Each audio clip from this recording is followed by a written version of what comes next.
Stay tuned next week for our special anniversary podcast with our surprise guest. This is a longer episode, so if you do want to skip through, around 38 minutes Mike joins in and talks about his funny gaming anecdotes about losing games, and then around 1 hour in we talk all about Pokemon and end off with a Pokemon-themed guessing game. Now I'll let you return back to your regularly scheduled podcast. Enjoy!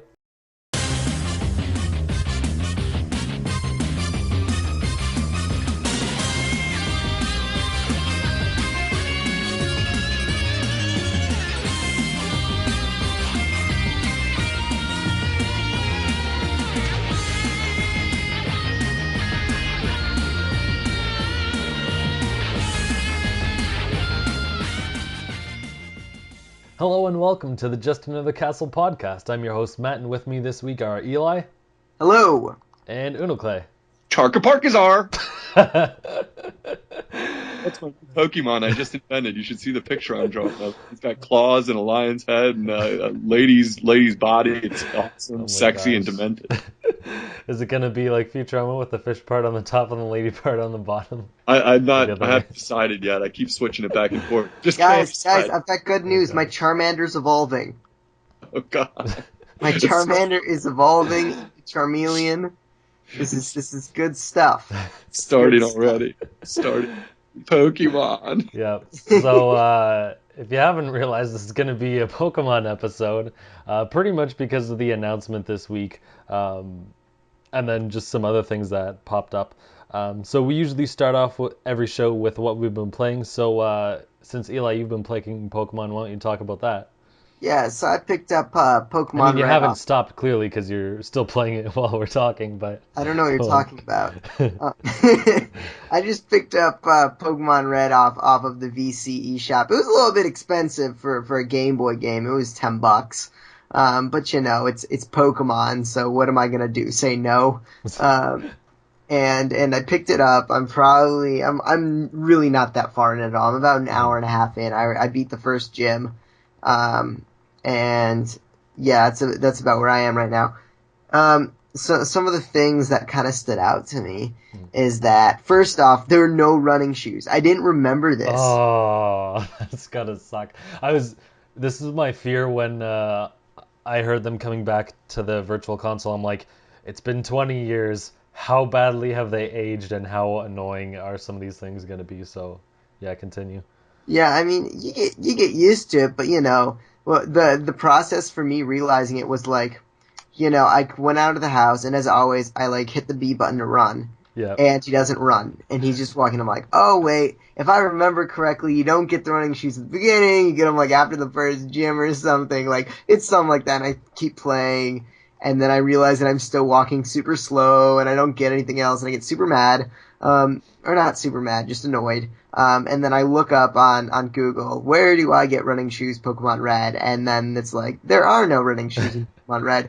So I'm walking around at like a snail's pace around this world. It's not, you know, you get used to it, so it's not terrible. Yeah. The other thing I realized is that the sprites look a lot different. It's like surprisingly different.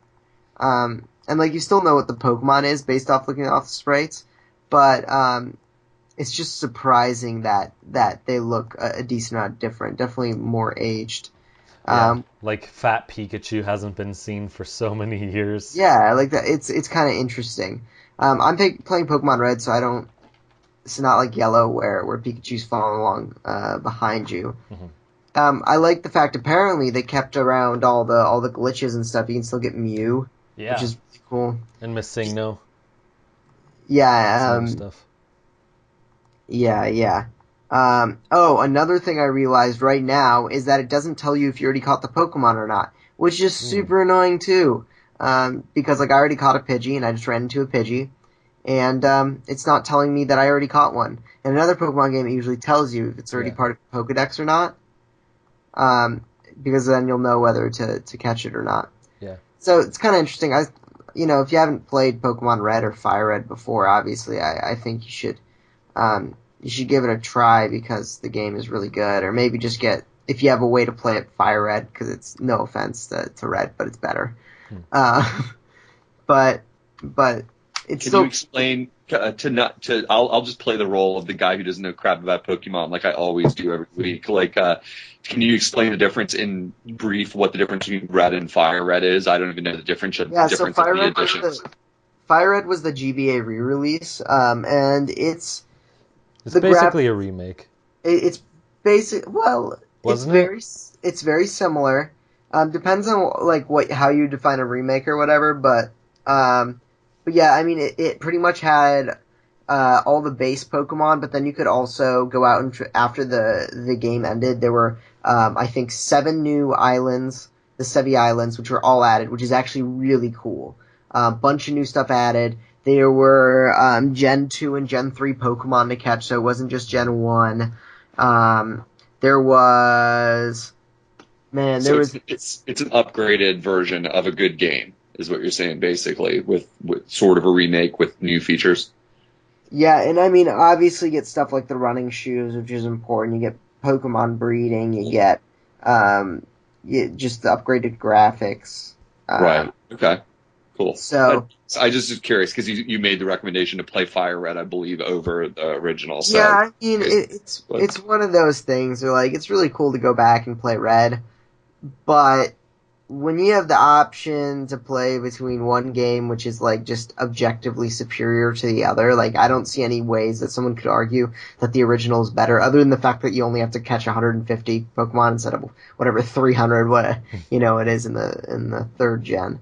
as an outsider, it seems like Pokemon games get remade quite a bit. Is that wrong, or is that pretty common? Well, the They've same. remade like I think 3 of the games now. So Fire Red and Leaf Green was the remakes of the first one. Heart Gold and Soul Silver was the remakes of the second one, and then just recently Omega Ruby and Alpha Sapphire were the remakes of the third generation. Yeah, I mean, honestly, I wouldn't be surprised if if NX is like a handheld, I wouldn't be surprised if they made a remake next for Diamond Pearl. But it's not a huge issue. I mean, they're releasing them like 10 years after, I think it's about 10 years after the originals came out. No, that's a huge amount of time, definitely. I was just curious.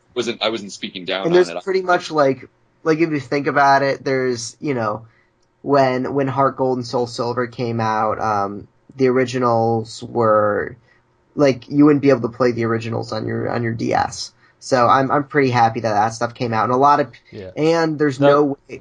And the other big reason why it was important for them to re-release Gens 1 and 2 is that it was impossible to transfer Gens 1 and 2 to 3. Yeah, that was the main reason, which was the hardware barrier. Like you said, you couldn't transfer anything over. You were basically screwed. So those ones at least had more of a reason, like, oh, you couldn't get these Pokemon before, so now you actually can. Although I will say that Heart Gold and Soul Silver were probably some of the best, like one of the best ways you could make a remake. Like that was Heart Gold and Soul Silver were really, really good. Like really, really good. Matt, did you play them? Do you agree with me? I forget. I played it enough to get my starter to its final evolution, but I don't think I beat it. Man, I loved how much stuff they added. Like the Pokewalker and stuff. That's actually stuff I did. I played around with the Pokewalker or whatever it's called. And I personally really love that game. I spent a lot of time on it. I think probably over 100 hours. And I know a lot of people spend way more time on Pokemon. And for me, I actually spent on Emerald and Diamond and Pearl. I spent almost 300 hours on when I looked at my game clock. Wow. But since then, I think that the game I spent the most time on was probably Heart Gold and Soul Silver. Specifically Heart Gold. And I love that game. Lots of improvements. After that, I mean, did you play Omega Ruby Alpha Sapphire? Yeah, I did. I thought they were good. I think I gave it a 9 when I reviewed it, but it wasn't like the most amazing remake ever. I kind of wish that they had some other stuff in there as well. Yeah, I don't think I really delve into the... I never picked up the third versions of Pokemon games, so I don't really know what I was missing from them, because it never seemed like there was enough of a change. So even with remakes, if they don't really add too much to it, I don't really notice. Yeah, I don't really care about the ribbon contests or any of that kind of stuff. Well, I wish they had included the Battle Frontier, because the Battle Frontier was an Emerald, and that was really cool. I played. I never actually played Ruby or Sapphire. I went right to Emerald, and I loved me some Emerald. I put so much time into the Battle Frontier. That's something I wish had come back. I thought that was a really cool feature. Is it not similar to some other tower they have in the game where you challenge like 100 people or something? Yeah, well, that's just one tower. The thing I loved about the Battle Frontier and Emerald is that there were a lot of different stuff. For example, in one, there were I think 7 different places you could go to battle, and one of them was just like a standard battle tower, but other stuff was different. Like, for example, one of them was a cool one where you would go through and there would be 3 doors, and behind one of them there would be like a trainer, behind another one would just be a single Pokemon, behind a third door there would be like a heal or an item or something like that, and you'd have to play a game of chance on where you went behind each door. Or like another tower you would go, and they would give you 6 Pokemon to choose, and you could choose 3 of them to use to battle, and it was like not your own Pokemon, you'd actually rent Pokemon. It would be like a level 100, like Machamp, and level 100, Wailord or whatever, just like random fully evolved level 100s that you would choose to battle, which was really cool. I remember another one was like this maze. It took place in a pyramid, and you'd walk around, and it was dark. It was like a cave dark, and you'd walk around, try to get items and battle trainers to make your way up. So there were like a lot of, it wasn't just a tower. And that's what I really loved about it, was that there was a lot of variety, in the activities you could do. Yeah, that sounds pretty cool. Rather than just battle this person and then slightly change whatever it is. Yeah, that's what I think I liked about it. I guess, yeah, I mean, I didn't really play much else this week. I've been super busy recently again, as I always said. I put about 20 minutes into Until Dawn, which I'll probably play. I have spring break next week. I'll probably play through Until Dawn next week. Cool. But, Nintendo has literally released, like, nothing. Yeah. Other than, not Paper Mario. Paper Jam. Paper Jam, which sounds okay, but I'm not. I'm actually probably going to deep into over next week over spring break. I'm probably going to dig into Revelations. I should probably put up a review on that. So maybe you'll hear from me about that. Fire Emblem, right? Yeah. I was just thinking a couple other games popped in my mind. I'm like, Resident Evil Revelations, like some other thing. I don't know. Actually, if you remember, Resident Evil Revelations misspelled. It was like Revelation. Oh yeah. I forgot what it was. The first run was misspelled. I think that happened with a couple of Capcom games actually. Yeah, Capcom, get your crap together. Anyway, we'll come back to Pokemon because there's other like Pokemon news, like maybe a new game that was announced. Maybe there's a couple of things. Before we move on to Unoclay, just going back to the original Red, can you get a bike in the first one? I don't recall. I don't remember. I thought it was. Because I know running shoes weren't until like the third one, I think. But I'm remember a bike being. But wasn't a bike shop just integral? You had to ride around. Okay. I think you can get. I'm looking right now on Google. Okay. Yeah, you can. And it says there's a wiki how 7 steps to get a bike in Pokemon Red. Yeah, and also I remembered there's a song for it, so. Okay, cool. So I can't wait until I get a bike. Except I have to get to Vermilion City, which is a ways. A little ways. And then I remembered EXP share doesn't work the same, so. No, it's an EXP all, and you get it later. You have to. You get it, I think, much later than you do in other games. Well, no, in the first one, it only worked for one Pokemon.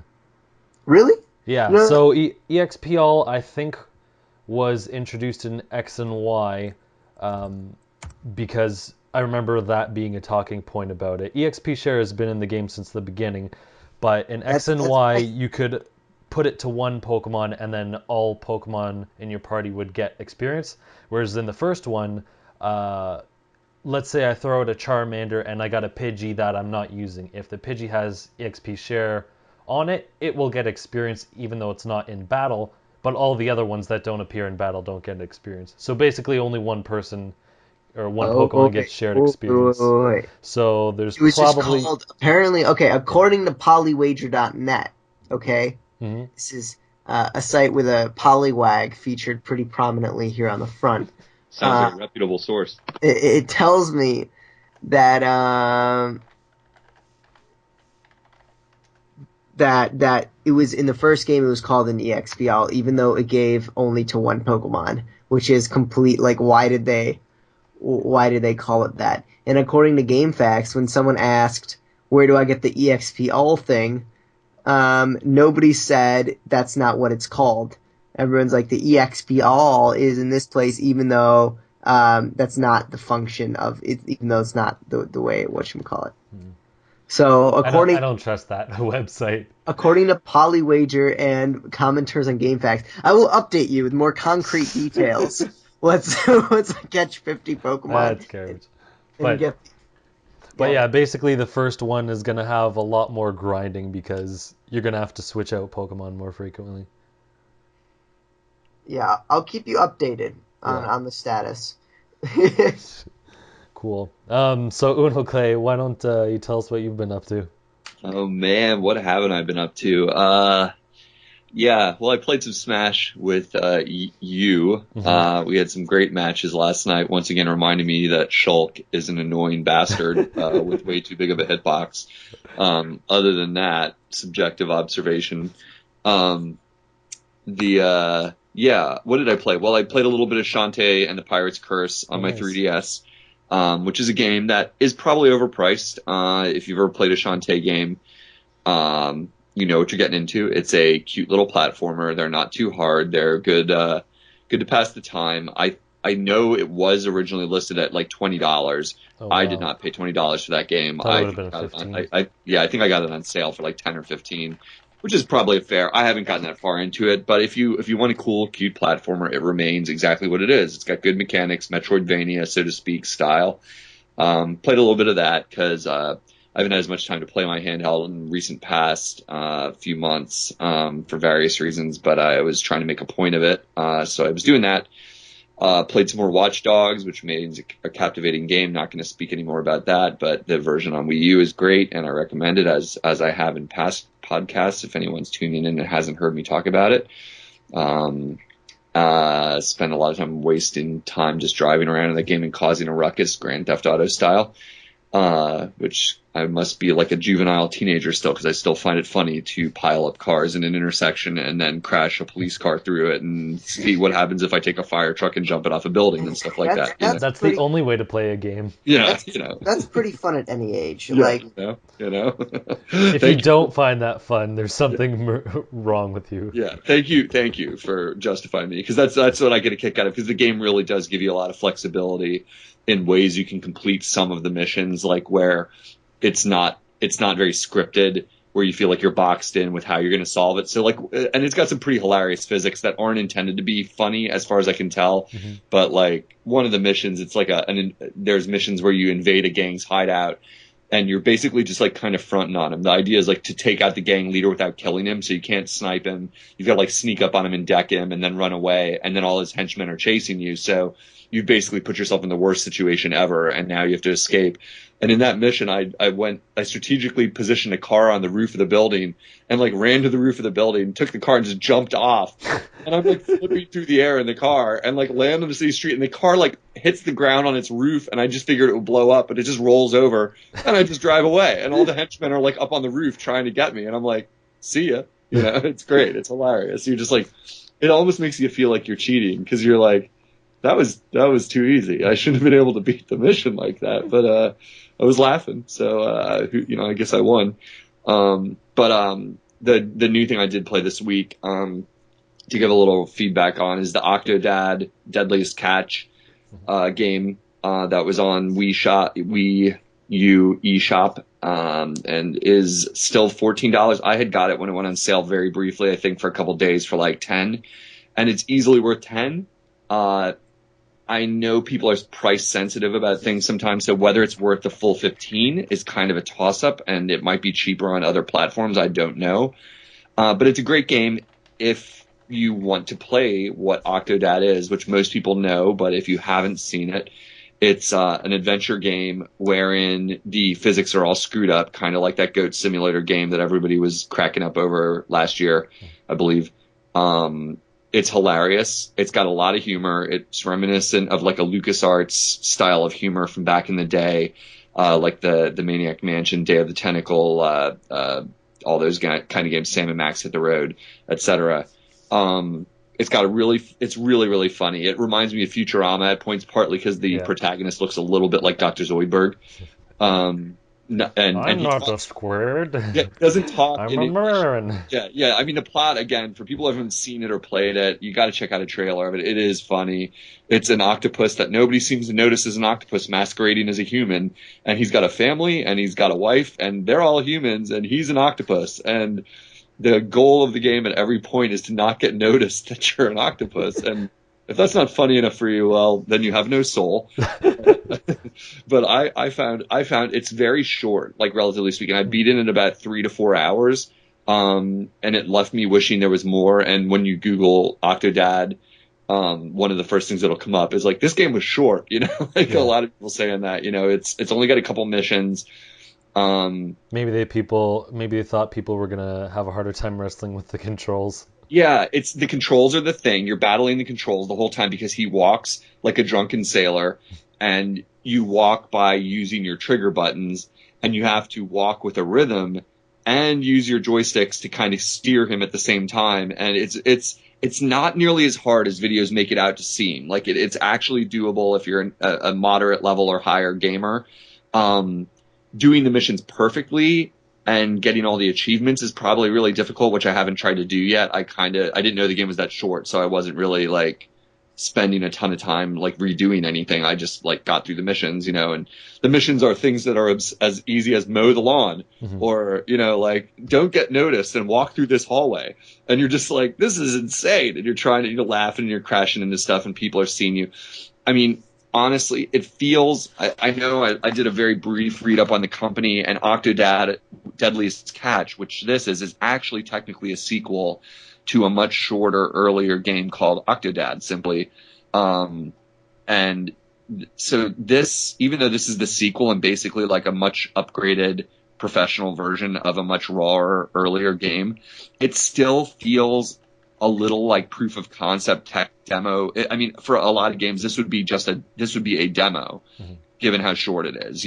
It's about 3 hours, maybe longer if you're not so good. And then there's some bonus content, some extra levels that aren't quite as fun, but still entertaining, that you can play that seem like they were just not incorporated into the full game. They just let you play them. They're just like, here's some other levels basically that don't connect to the story or whatever. I thought it was really worth my time. I didn't mind paying, I think, $10 for it, and I probably wouldn't mind paying $15 for it because I just laughed a lot, and that was worth it to me. The one thing I haven't gotten to try yet is it comes with a 4-player mode, which you can play up to 4 people controlling one of his limbs each. Yeah. So it sounds like a recipe for hating your friends because you're going to be shouting at each other the whole time. It's like one-man Twister. Yeah, exactly. You're all controlled. I mean, you can play it with less than 4, and I haven't had a chance to try it whatsoever with multiplayer. Because it's local multiplayer only on the Wii U. And I think the Wii U might be the only version that has the 4-player option. I'm not positive on that, but that might be the case. And so if you're a Wii U owner and it sounds like your cup of tea, I think you should check it out. I had a great time with it. So there's your rec for Octodad Deadliest Catch. I enjoyed it, and I'm not regretting the money. So I don't know. Did you play it, either of you guys? I was going to ask. I'm sorry. Yeah, I got it on PS4, but I maybe played like 3 missions or something. I couldn't get the controls. Like at first, I thought, man, this is awesome and fun to play, but I couldn't deal with the controls. Yeah, I think I played a demo, but I don't recall playing like much of it or really getting into it.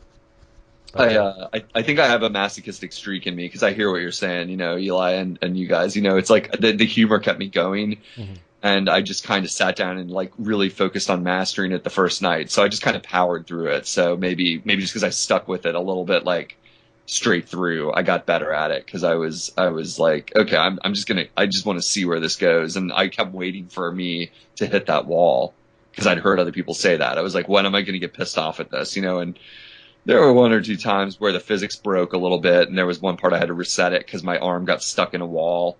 and it wasn't intended to be stuck in the wall. It was like sticking through piece of the scenery, and my character was stuck. But I made it through. But yeah, that's fair. I can see people thinking, this is a little frustrating or whatever. It's for masochists on some level for sure. I wonder if it's actually easier in multiplayer if someone controls both legs and someone controls both arms. It could be. I mean, unless they give one person one arm and one leg, and the other person one arm and one leg. Oh my god! I mean, you're. They're like, you're not getting it easy. There's certain things about controlling it that, like, now that I've finished it, I could give tips to someone else. There's certain physics about the legs that are almost hard to describe verbally, but there's tricks you can do to make walking a lot easier because it's the way you engage legs. And I'm not going to belabor the point here on the podcast. It's pointless to try and describe it here. But it's kind of quirky. But I got pretty good at walking by the end of the game, where I was like, oh, I can like climb walls and stuff with this. You know what I mean? Like he's actually really maneuverable in this like Spider-Man type way almost by the end. I kind of broke one of the levels because I climbed over a wall that I know I wasn't supposed to because I couldn't figure out what I was supposed to do, and I ended up like dying, so to speak, and having to reset, go back to a checkpoint.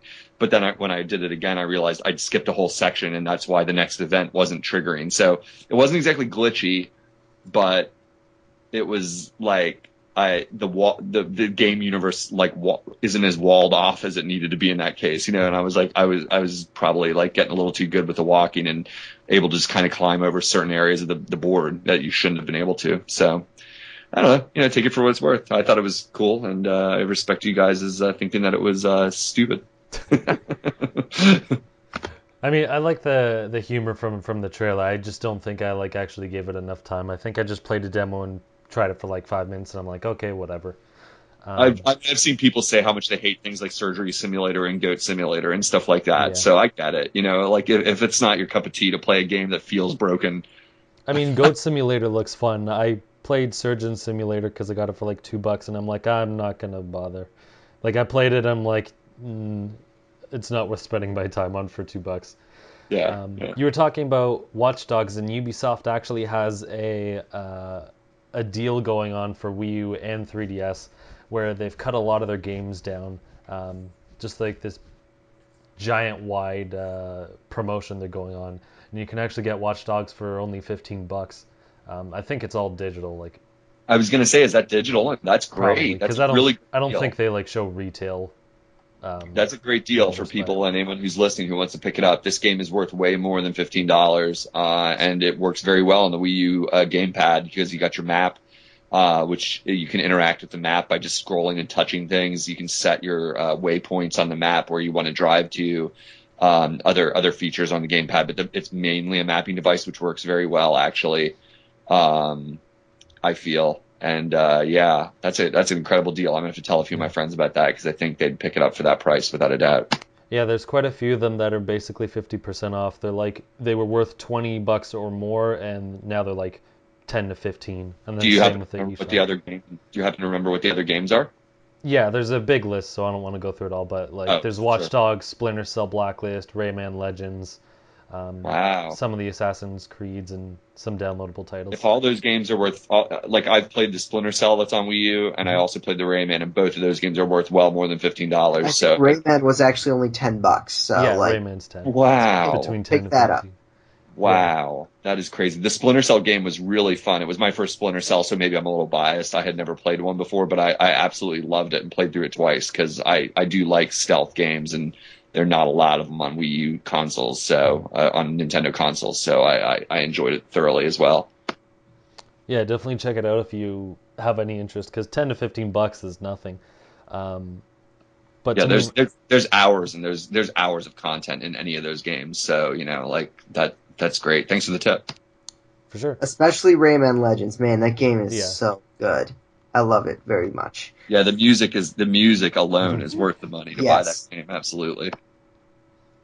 So, moving on to me, the last person. I actually did play something this week. I finally beat Yoshi's Woolly World in its entirety, not including the stupid Miiverse stamps, because screw that. It's so insane. They're like, here, you like I'll be surprised with the benchmarks. Like near the end, it's like you got over 800 Miiverse stamps. I'm like, that is insane. That is nuts, right? Like That's what? Do they have a frame? Do they have a stamp for every frame of Yoshi's movement? I'm like, geez. that's crazy. But So you're saying you got 3 out of the 4 main achievements finished, is what you're saying, but I didn't not the do the badges. I didn't do the hearts, but Not the okay. the health because you That's don't get really anything. hard. Yeah, but I did get all the flowers and I unlocked all the levels and all the costumes that is with the yarn balls. And it's a great game, especially when I only got it for $30. So like, if you like platformers, definitely check it out. They have a lot of mechanics in there. Uh, Pretty much every world has something new to it, but even like the last World 6, basically every level has its own new mechanic. And it seems kind of Wow. cheated, like it feels kind of bad because like, oh man, maybe they could have like used this earlier and done something more with it, but it's still cool to be like you're at the final world and nothing is really recycled. It's like here's a new mechanic like Yeah, at the that's beginning really of this level. rare. I'm So surprised to hear that because like I'm on the second to last. I forget. No, I How think long does it take to play through effing Yoshi? he's I actually just playing other things. I was just like steadily playing it. yeah. I don't like with games like that. Like if you want a comparison, I still haven't finished Donkey Kong Tropical Freeze all the way through, nor have I finished like Mario 3D World or whatever yet. Because like platformers, I adore them, but I'll get to a point where like I can tell I'm not appreciating it enough. It's not that I'm bored of it, but I'm just like, meh. And I don't want to just race through it and finish it. So a lot of times I'll just kind of like let it simmer. So Yoshi's kind of I've been meaning to play a little bit more of it, and I will. I So just you put Yoshi on the frying pan and you're letting it simmer. yeah, a little bit. It's sitting on the back burner right now. Back burner. No, I like the game a lot. It's great. I every time I sit down and play another level, it's just like Tropical Freeze. I'm like, wow, this game's really good. You know, like every time I pop it in. So it's certainly not off my radar.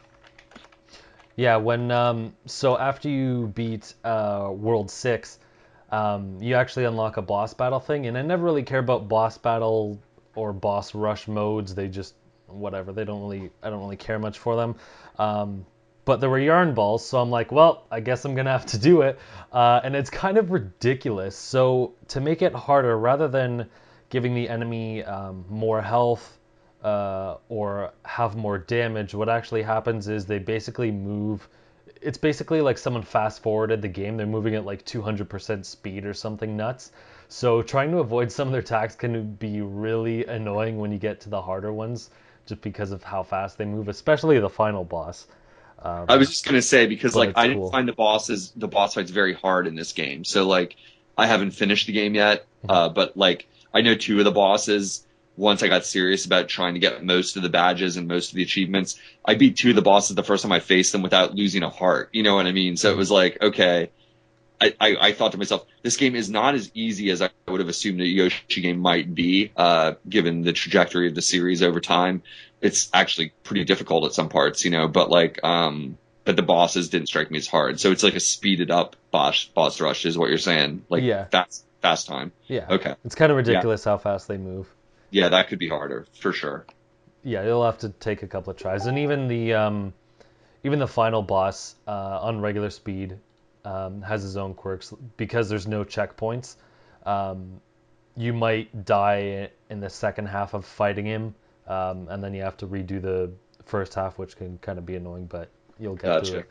But the final level you get, so if you get a flower in a level, in every level of one world, you unlock a secret level. And if you get all the flowers in all the levels, you unlock one final level. And it's pretty cool what they do. They basically, I don't want to say they remix it because they don't necessarily use all of the same elements, but basically it's one long level with 6 sections to represent like each of the main worlds. So you go through them chronologically, like the grass one and the fire one, and et cetera, et cetera. Um, and it actually kind of gets pretty hard, especially if you want to get all of the unlockables. So the thing is, because the last level flowers don't actually unlock anything, but I'm like, well, I've made it this far. I can't just leave it open. I'm like, Mike, I can't just leave it there. I have to collect it. And one of the flowers is in an irritating spot. So in this one part of the level, you're on a platform that moves from the bottom of the screen upwards. and it's a giant ice platform. And on the left and right sides, there's spikes. And on this platform, it's basically a teeter-totter, so it'll move from one side to another. And as it continues going up the screen, they throw down these penguins at you, and the penguins not only slide on the ice and move into you, but they're basically bumpers. So if they hit you, you'll fly off to the other side, and if you hit the spikes, you're instantly dead. Like, there's no invincibility frames or whatever. You're just screwed. And then it also drops piranha plants on you. So the penguins will push you into the piranha plants, and you'll get chomped for a couple of seconds, and then they'll spit you out, possibly into a spikes. But basically, they put the flower in between like a penguin and a piranha plant, and you have to like kill the piranha plants at the right time to actually get it. And this bugged me so much that I just used one of the badges to like magnetize items. But the thing, you bad. So but the thing is, you still have to get like so close to it for it to even work, and it was like pure luck that it worked. And even just the going through the level regularly, I got kind of annoyed with how I was dying, because you only start off with 10 health, and it's really easy to get killed. So I got to a point where I'm like, okay, I'm frustrated. I want to beat this level. It's being a pain in the ass. I'm just going to use like super defense or whatever it was. But it's still a good level. It's just that one flower that's basically the only hard one to get is like 4 parts of the way through. Like the level breaks up into 6 sections, and it's like the 4th one in. So if you miss it, there's no way of getting it again. You basically have to restart the level, because the way the platform works is it cuts you off of it. Yeah, they started to do that in some of the final boards. I noticed that, where it's like they'll position something in such a way that if you miss it, you have to finish the level. Like, and you're like, you can't even kill yourself. In 1 or 2 instances I ran into, it's just like, it's definitely trolling you a little bit. It's like you missed the final flower, and now you got to do the whole level again. It was somewhere in like world 4, I forget. But yeah, I mean, interesting. I could just beat the level and go back and get it again, but the level was hard enough going through it. I'm like, if I'm gonna do this, I ain't coming back to it. I'm getting it all or not. So, but it was a good level. It was. I've been definitely avoiding the challenging. badges. I've been avoiding the badges because I'm really curious if there's any achievement for finishing the game badge free. Yeah, I haven't used them because I haven't really felt like it was really necessary, and I didn't want to do it because I thought it would feel cheap. But this one was like, okay, I'm getting annoyed enough that I kind of want to use these just to beat it. I think it was also just I was at a point where I'm like, I figured the game was over, and then it's like, here's another thing, and I'm like, I was kind of expecting you to be done with.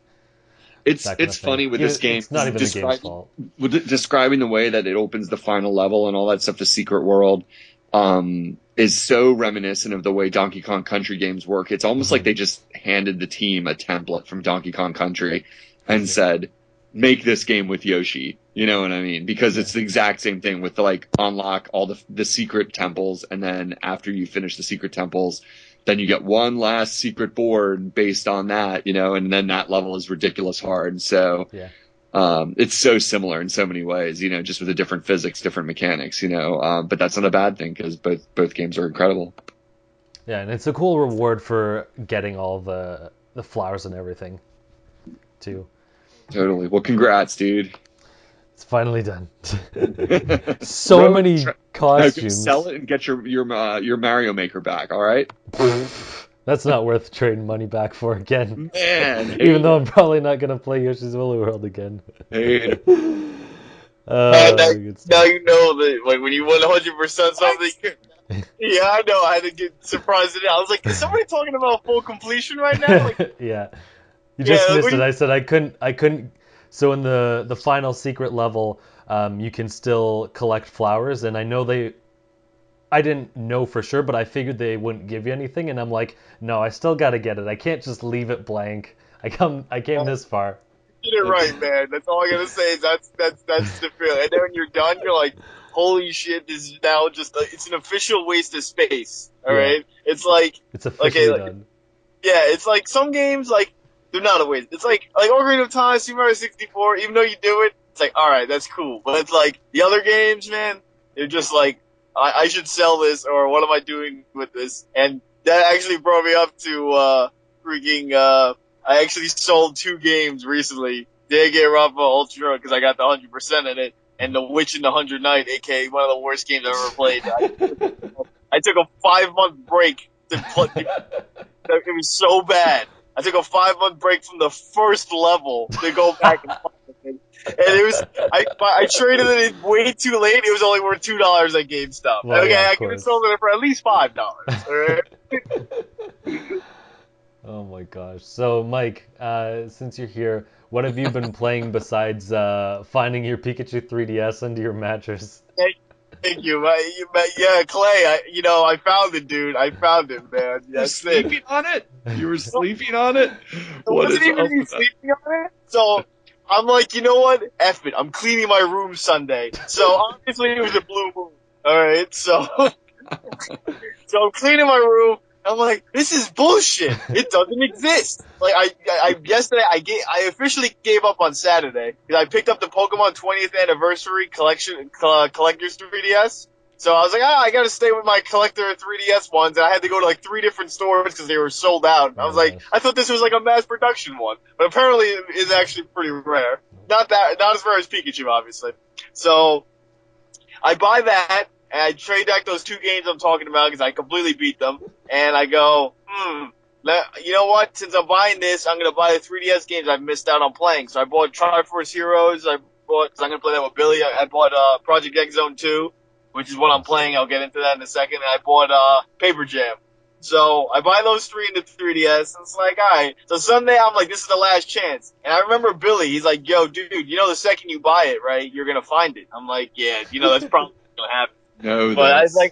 didn't want to, jinx it. So I'm cleaning my room. I'm like, I'm gonna move my bed. I've checked behind here with my grandmother while she prayed to Saint Anthony, the patron saint of finding lost objects. Okay? I can't find it.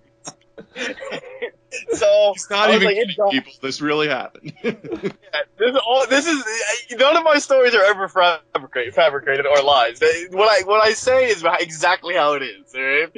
So freaking so I'm doing the thing and I'm looking and I'm like, all right, whatever. So I move the bed and I'm reaching under the floor. I'm like, okay, it's not under the floor like I knew. Right? And so I'm bringing my hand back up. Something's sticking out between my mattress and whatever the actual part of the bed is, that bottom part. I'm like, the hell is this? I was like, there's no way. And so my hand feels it like it's like some I found gold or a boob underneath. I'm like, thin enough and rectangular prism. What is going on? And I freaking find it. I'm like, oh shit, screaming at nobody, alright? Your grandma's like, hail Satan. I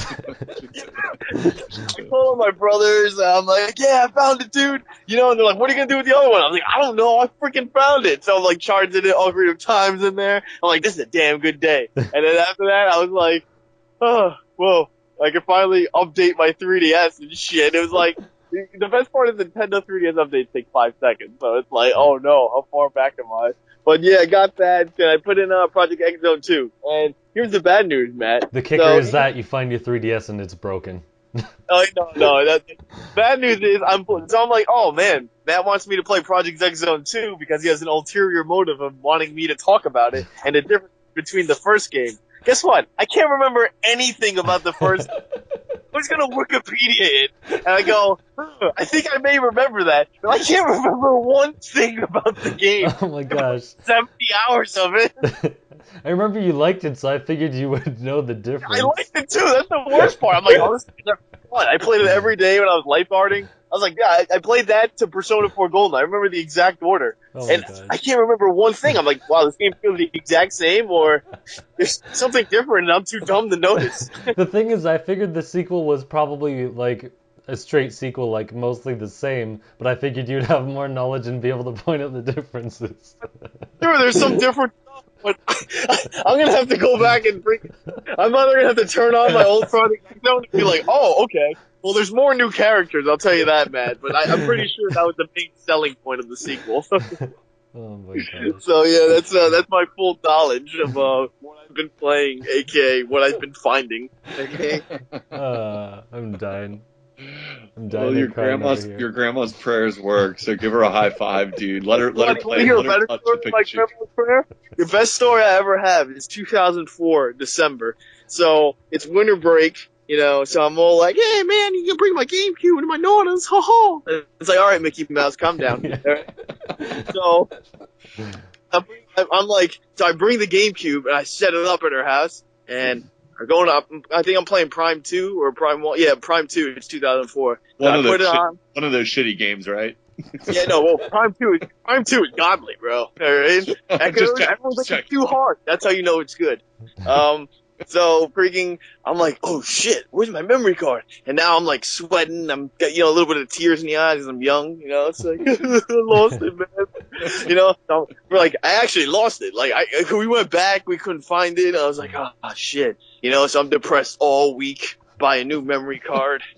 It's like, all my life's work gone. All right. So, How sad. How sad. My GameCube card is gone. My life is over. you don't know how many 100% I had on it. All right. So freaking. Believe it. So there's my Melee was gone, my Sunshine, my freaking Prime 1 with the freaking original Metroid and the fusion suit. No, I forgot about your Melee. That would be the worst. I hear you there. Okay. So, the Luigi's Mansion. So it was like whatever. So 2 weeks later, I think it was like a Tuesday. My Nona gets out at 5 p.m. and she walks in the house. She's like, "Michael, were you looking for this?" And she pulled out the memory card, and it's all scratched up and like ran over, obviously. And I'm like, "Oh my god, you found it! Put it in. Shit works perfectly. I still have it to this day. It's like the greatest." What happened to it? I was like, "Nintendo, thank you for your Game Boy S designs of surviving nuclear wars." All right, so. Well, what happened to it? Was it in the street or something? It was in the street. There was snow and shit on it. There's still scratches all over it. Like, I want to take a picture and just send it to you guys. I'm not home, but Oh my god. yeah. Was it in between like the couch mattresses or something? It was outside on the street. She rolled Oh, up. what the heck? Yeah, no, he wasn't kidding. He's saying it's on the street. I believe it. It's a geez. card. It could live. You know what I mean? That's Maybe great. your grandma thought I was possessing through it to the street. Yo, high fives to your Oh gram my gosh. twice, man. You got to get her on Jeez. the show here. We got to ask her some questions about all this Nintendo luck. I've lost a few things. no, I need her help. I had Super Star Wars on a few when I was playing it. I think it was Super Empire Strikes Back. No, it was Super Return of the Jedi. It was like the time I actually was going to beat this game.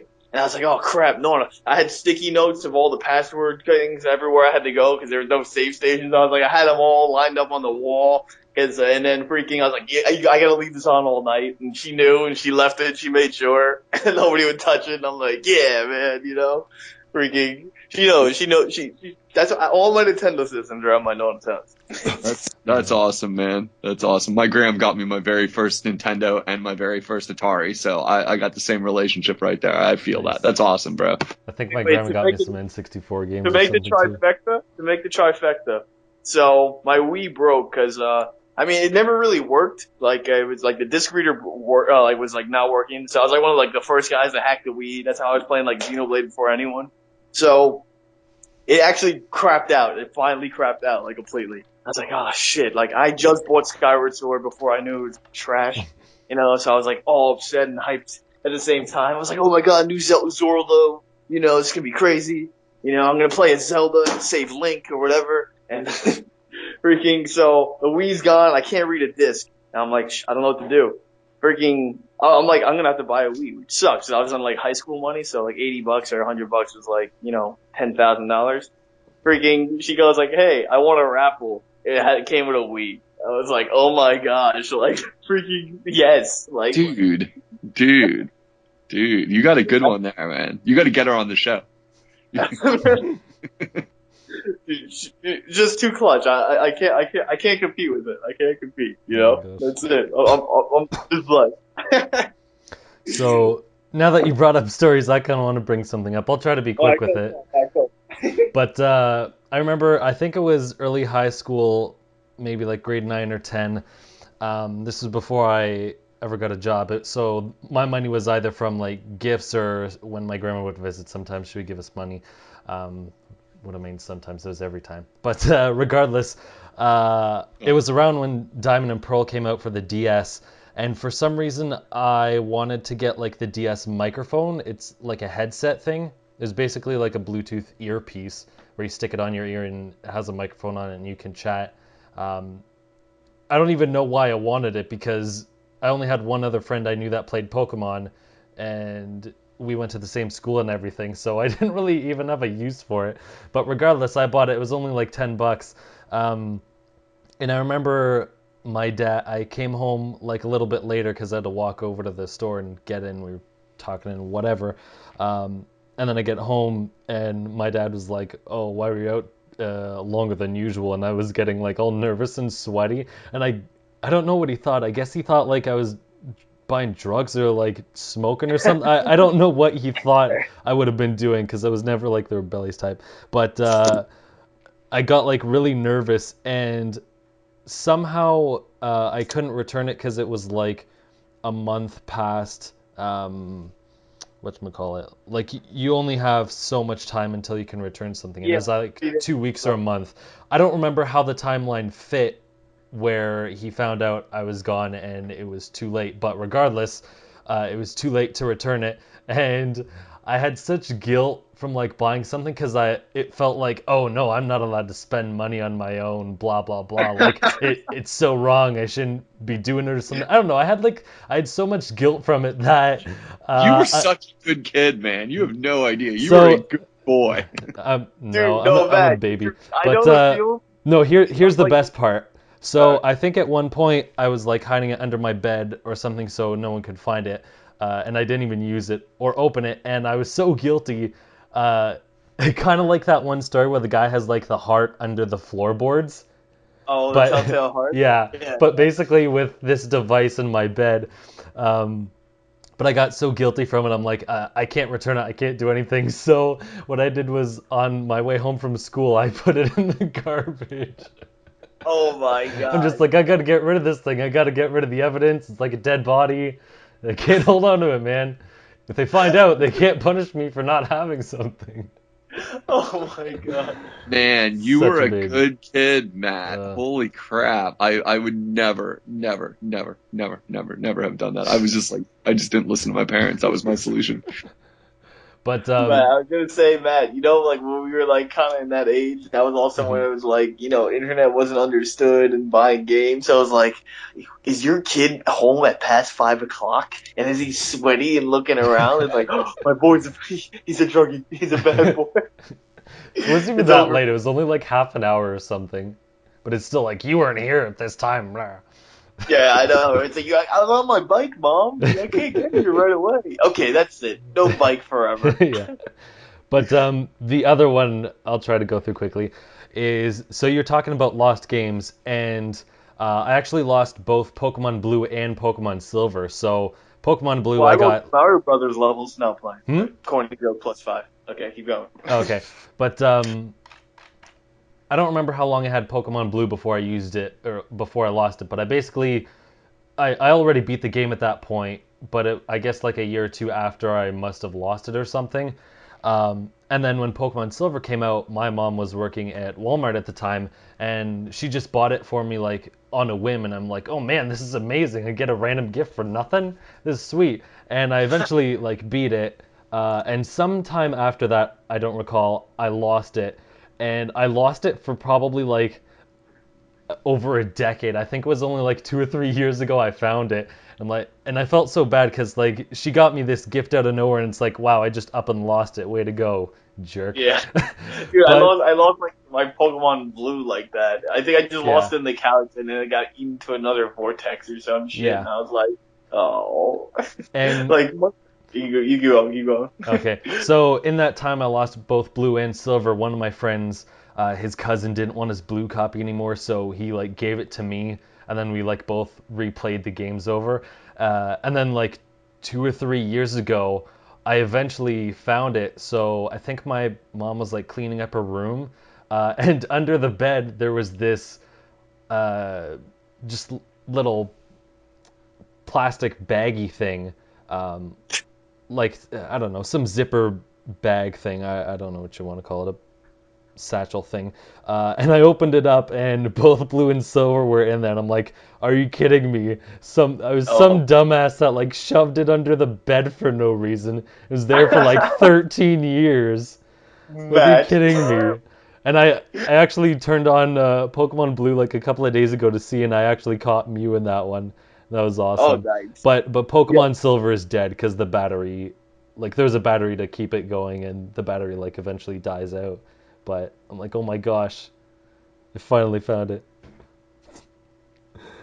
Yo, okay, I got one last one. So one last one. We're gonna have to And this start one the has- show it soon. It Are doesn't. we It ever doesn't. gonna It get to doesn't. Sun and Moon? Maybe. It doesn't have Nona. It has. So it's me and Billy doing classic me and Billy things, aka nothing. Now, so I'm like, yo, Bill, we gotta record, man. You know, I was like, yo, you got that N64? We're going on to stream some stuff. He's like, yeah. I was like, all right, cool. He's like, you know, I brought it to Pennsylvania, and I was like, yeah, I know, because he's got a house over there. So we come back and we're setting it up for like, record some. I think it was like Mario Party 2, and we open it and there's only the system and the controllers. I'm like, bro, where's the Nintendo Power bag? He's like, I don't know. I was like, all right, well, let's look for it. So we like destroy his house looking for it. He's like, dude, I obviously left it in Pennsylvania. I'll go get it during the weekend. I was like, sounds like a plan. So he goes to Pennsylvania and he calls me. He goes, dude, it's not here. I'm like, we destroyed your house. It's gotta be there. He's like, no, it's seriously not here. He's like, all right. So he gets back. And we're like, let's check the attic. I was like, no one goes in the attic, all right? It's impossible it's in there. All right, so we check in the attic, not there, of course. It's whatever. So then he goes, hey, Chris, his brother, have you seen my N64 games? No, I haven't seen it since you took it. Whatever. So we go to his dad. We're like, yo, yeah, his dad's name is Bill. Have you seen the N64 games? He's like, yeah, I saw him, but I haven't seen him for like a month and a half when you were packing stuff up. Then we go to the mom who cleaned stuff, and she's like, no, I haven't seen that, obviously since you took it. They're like, oh shit. So we give up. Like, legitimately, we give up. We're like, yo, we're just gonna emulate N64 games from now on, whatever. So I think it was 3 weeks later, no, week and a half later, we go to the house, and we go upstairs, and the thing's on his bed. It's just there on the bed. The Nintendo Power Bank. Like, it's not hidden on the bed. It is in the center of the bed. Like, it's right there. So we go, oh shit, someone must have found it. So everyone's home. Everyone in this family is home. Of the 4 people, the 3 people left, that's not him. So he goes, yo, Chris, did you find the bag? He's like, dude, you found the bag? Okay, well, that eliminates one. So then we bring the mom up, be like, yo, where'd you find the bag? And then, like, it was in the laundry or something. She's like, oh my god, who returned the stuff? Did your dad find it? It's like, no. So we go to Bill last, and he goes, yeah, I have no idea where that came from. We're like, what the hell? Where did this come from? And now we're theorizing somebody took it, borrowed it, and put it back in the same exact spot while we weren't looking. Oh a month straight, it's not there, and it pops up on his bed. And to this day, none of us know where it ever was or ever will be. Someone heard your cries and they're like, I have a sense, I have to return these. Yeah, he's like, I can't keep this bag anymore. I know what I've done. Oh my gosh.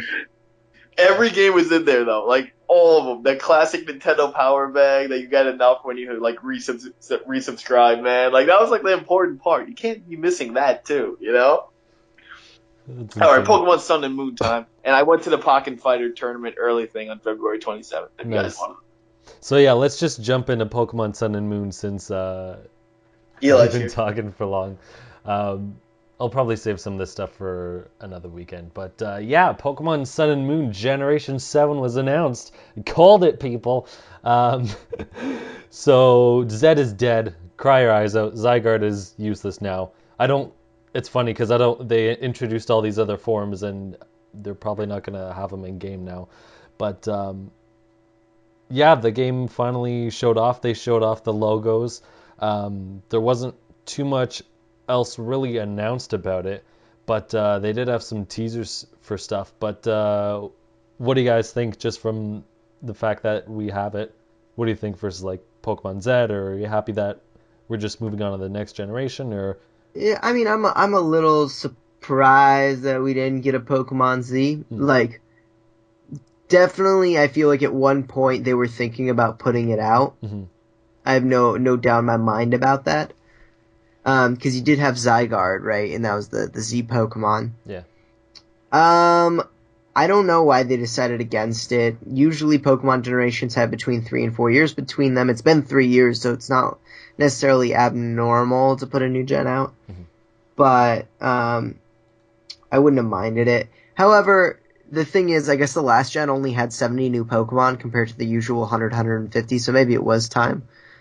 I don't know. I kind of wish Pokemon Z came out last year. But well, We're was never last gonna year get a Z, right? was, Like that's not gonna happen, even though the anime got a Pokemon XYZ. was last Was year that the gonna- remakes? No. Remember, like the Pokemon anime, they got one. They got like a new season. It's called I know. XYZ. last Yeah. year was not the remakes. Okay. The remakes were 2 years ago. Last year Okay. was Gates to Infinity. That's Okay. it. If that's what it was called, right? No. Pokemon Mystery Dungeon. Oh no, Pokemon Super Mystery Dungeon yeah. was last year. Yeah, I mean, oh wow. It's not a huge deal. I kind of wish it came out. Probably wouldn't have played it, but it would have like capped out the 3. I feel a little weird that we don't have a third game this time. Yeah, I find it a little surprising just because this year they seem to really be focusing on Zygarde a lot with the show. He has like all these different transformations. It's basically all centered around him. And then He's in the movie. I think, yeah, he's in the movie. They do have like some other new Pokemon in there, but he's still part of the movie and probably some other stuff. So it seemed like they were gearing up for it, but Do you see there's another token new bird Pokemon coming up? So excited because Pidgey, Sparrow, plus every single other one that I don't even remember the name of anymore. That wasn't enough. They have to make another. well, yeah, they level- always do like their Level 3 signature. bird Pokemon. Yeah, they have their bird Pokemon. And They there's have going to be their some worm Pikachu. Pokemon. There's going to be some little worm Pokemon. Yeah, that some happens sort all of the bug time. thing. They'll have their Pikachu spin-off like Meryl and Dedenne and Pachirisu and all the other ones. Yeah, they have their certain roles they fill in each game. But Then they're going to their token food Pokemon. I'm just waiting for. gosh, We already got ice cream. I'm ready for Jello Pokemon. Let's go. Slurpuff is pudding. basically Jello. He's like a cream puff. You're right. They already beat me to it. But he's actually amazing versus just a dumb ice cream cone. So, but no, there were a couple of little things, like you said, the bird Pokemon, and someone on Twitter actually made what they thought was the recreation of it, and it actually looks accurate. Yeah, looks okay. But some of the other cool things they showed off in some of the artwork were a bunch of different trucks. So there's like a fire truck with a Blastoise on it, and like an ambulance and a Jeep and other stuff. So it looks like vehicles are going to be like a central part of this game in some capacity. Yeah, I don't know. I'm hoping, man, I almost wish that it would be on. At first second, when I didn't see it first, I don't think they announced a platform for it. I thought maybe it'd be an NX game, and that would be really cool. But it's not. It's a 3DS game. It'd be cool if they finally decided to bring it to MMO on the NX as like a launch game. That would be epic. But they're not doing that. Well, you never know, because they haven't technically announced the NX, so they could just be like, yeah, it's for 3DS, and then they announce the NX, and they're like, yeah, there's a port coming for it or something, right? I mean, it's not made for the ground up for it, but nothing's preventing it from... I put together an article on different predictions. Yeah, I saw that. I could run through really quick if you like. Sure. Okay, so now, I don't really believe all of these are going to happen. These were just fun predictions I was just throwing around, and I went from most likely to least likely. So the first one was a little more than 75 new Pokemon. I don't think it's going to be a ton like before. The second one was I predict Pokemon Light type. I got a lot of crap for this prediction. A lot of people are like, nah, Fairy type is Pokemon Light type. Psychic is Pokemon Light type. And I was just thinking, and I'm like, I don't see it. I don't see why Fairy and Psychic are Light type Pokemon. Yeah. So I didn't really get that, but at the same point, I don't really know what Light type would balance. Because I mean, I think their reasoning is there's Pokemon that can already combat dark type, so light would really kind of be unnecessary. Like, I mean, I get it, like, you have an opposite of dark, which is light, but I don't think it would really introduce too much new, like, what it would really be advantage Well, I mean, against. look at it in like in Final Fantasy settings. I mean, there's black mage, white mage, blue, red mage, and then I guess they could go kind of for the undead thing, but I think that would change Pokemon way too much because like a cool thing in Final Fantasy is if you have a white mage, they're super effective quote against undead. You could actually do healing things to them, which heals Yeah. you guys, but would actually kill them because they're undead. In fact, But I I don't think know if Pokemon's if you gonna get use like revive or something, life, whatever it's called, it kills them automatically. Yeah. So you could like mega heal them and they'll get their ass kicked, and you're like, haha, you know what I mean? But I don't think Pokemon will get that complex. No, but I don't think it goes that way. But I think if we were to get a new type, which I think is possible, I think it would be a light type. yeah, that makes the most sense. I'm gonna go with that. Unless I mean, there's no Dragonfly type, or I can't even think of anything. Good. Well, the other one people throw around is sound, but I don't really. Yeah. There's some moves that could be it, but I don't know. The same thing with light for me is I don't really see how any of them are like balancing the game. Oh man, or are you adding looking much. at it like in a science way, like light, sound, like that? Like I'm looking thinking at of it more like a heavenly. No, I'm with Eli on that, like in that kind of sense. Yeah, like I can't. Yeah, no, Eli was talking about like visual light, but I'm saying like the other type that that people have also thrown out there is like a sound type. Oh yeah. I Because mean, there's also sound moves, but sound I don't know. I don't makes really see both of them doing much to the game. Well, there could be a leaf. I mean, leaf type. No, wait, that That's exists. grass. That's Yeah, I grass. was gonna say, yeah, I was like, that exists already. Yeah, I'm looking outside and I'm trying to think of anything. Maybe wood type or something because there's metal and steel. Well, they have so. rock and ground, which are basically Yeah, that's like what I'm saying. the earth Wood types. can go in between. We have metal, steel, rock, and Oh ground. my I gosh. mean, I people already hate that they have rock and ground because they're virtually the same thing except for like one except for different scenario. It's like, hey, I can do earthquake. Oh yeah, well, I can do mudshot. It's like, shut up. I wish I could contribute something here. Yeah. Well, okay. So here's Do they have pirates? I've got. We can move on soon, but I mean, it was a Pokemon heavy episode, I guess. I got three No, it's more. cool. I like listening to you guys. I was teasing. Three more predictions. One is Nintendo NX and mobile functionality of some sort. Some of the things I envisioned was maybe for mobile, like you'd go and take your Pokemon training on the go. And like a lot of people are like, well, 3DS is a mobile platform, but not everyone carries around their 3DS. Like maybe if I could access my Pokemon bank from my phone and like do little mini games or whatever to train them up, that'd be pretty cool, I think. Kanto region included, just to like perhaps commemorate the 20th anniversary. And then the last one, which is a real stretch and would put it on its way to being an MMO, and it's probably not going to happen, is I want some sort of like online marketplace, like with using Pokédollars, like to trade, to buy and sell competitive Pokemon or items that they would put out, like customizable items. I think that would be really cool. If you could like tailor breed a competitive Pokemon and then like sell it for Pokédollars on a marketplace, I think that would be really cool. It's weird though, because I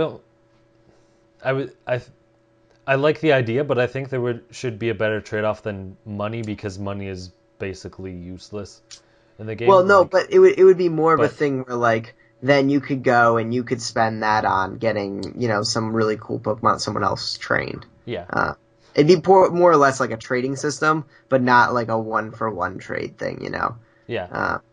I liked it. I also liked it because some items you can't get in your game or are hard to get, like evolutionary items or particularly Mega Stones, and you can't actually trade for them online. Like you would have to look through each individual Pokemon and see if they're carrying it as a hold item, and most people aren't going to give it away anyway. So if you could have some sort of trading system where you could buy those, like actually search for Mega Stones and buy them, like that'd be great, because the only way you can do it now is if you know someone locally and you trade with them and they're willing to give it up. Yeah. So those are my like predictions. I'm looking forward to the game, even though we know literally nothing about it. Excuse me. Pokemon is Pokemon. I'm going to beat it in a week like I always do. I don't know if I'll come back after that week. That's to be seen. But, I'll put my 30, 40 hours into it in 7 days like I always do. I can't wait.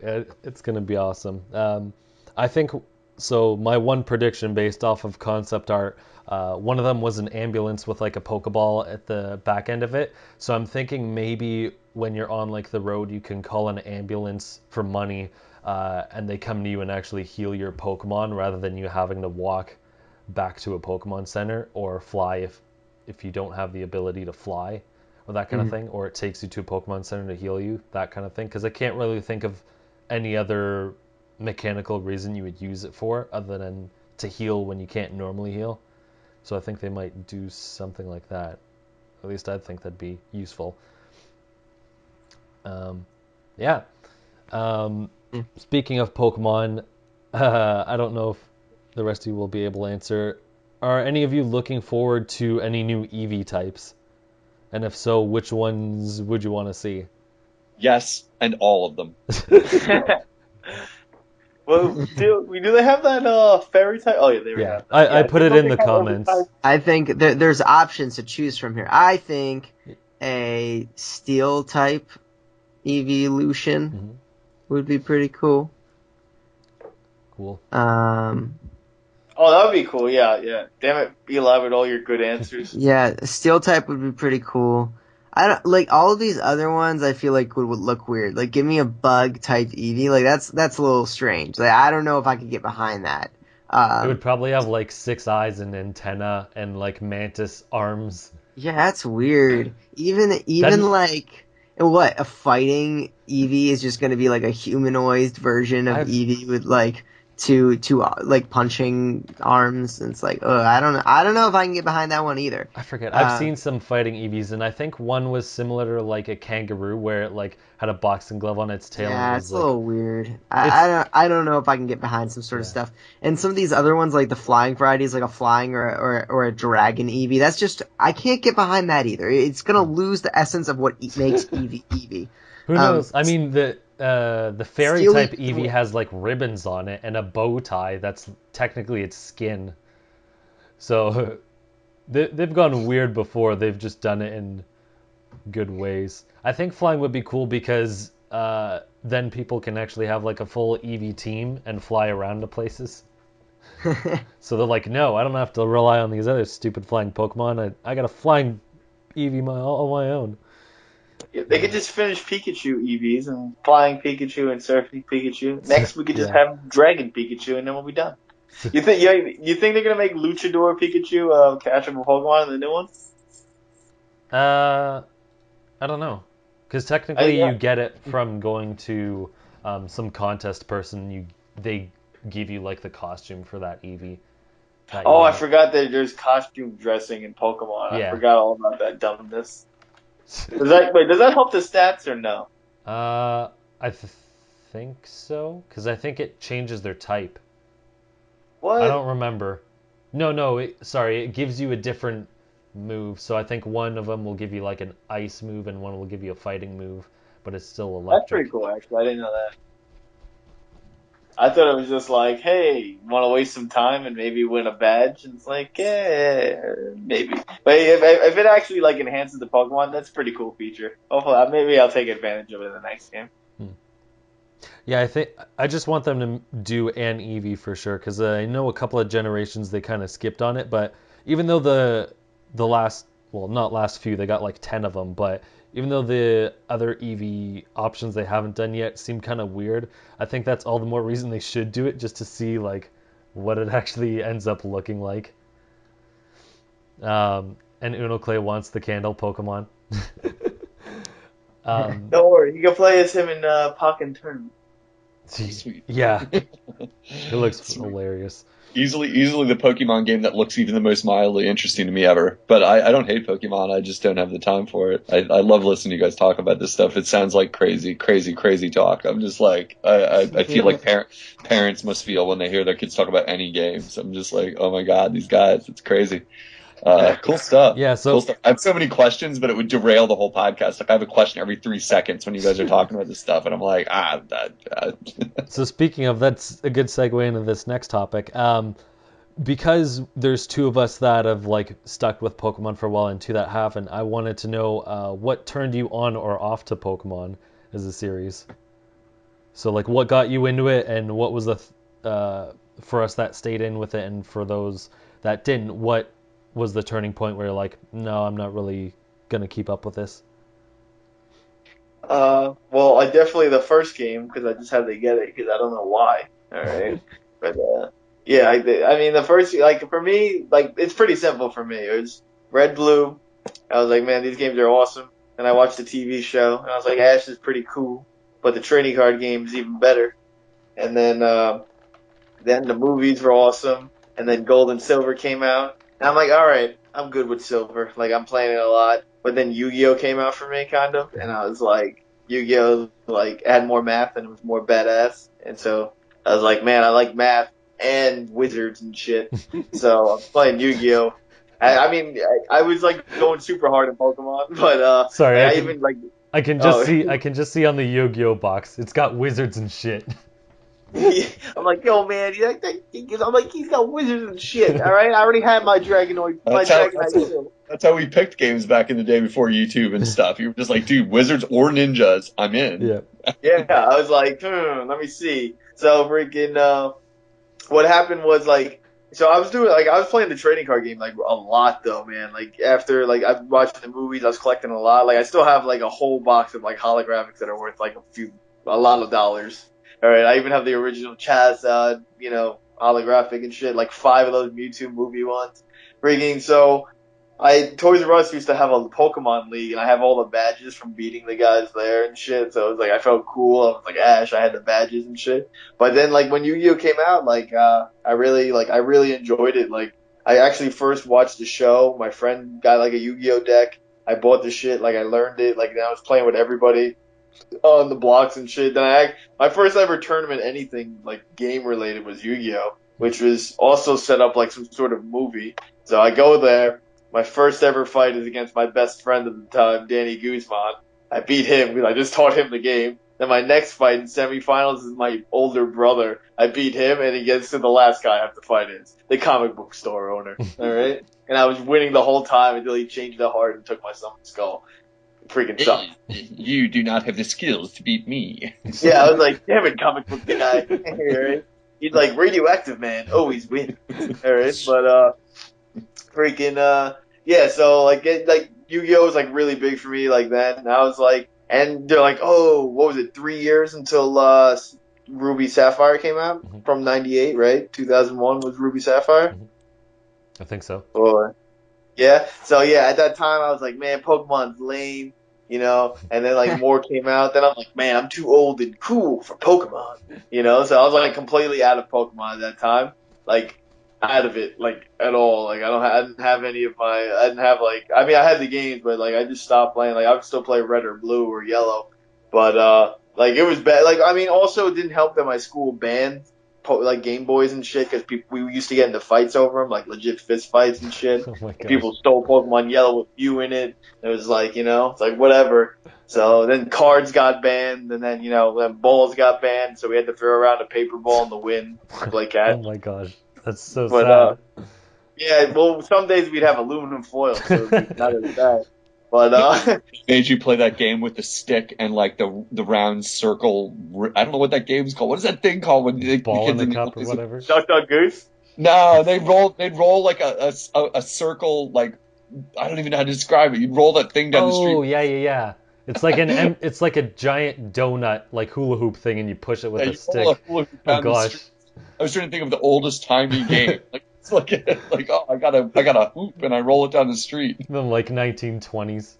Yeah, okay, it wasn't that bad. I was playing paper ball football. Just if a gust of wind came, our game would be over. Okay, but so then Diamond and Pearl, all the other crap came out. I was like, this is whack. And then so like now that I'm like an elder man in Collage, it was like now announcing Heart Gold and Soul Silver. And I was like, I know those two. I know those colors. All right. And it was like, look at these awesome new features. I was like, this is a game that needs my attention.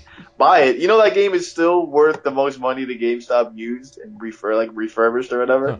Like it sells more than new Pokemon game. Oh my gosh. Like that's how good and rare that game is. It's $50 to buy a used copy of Soul Silver. Wow. Told you guys before you came on.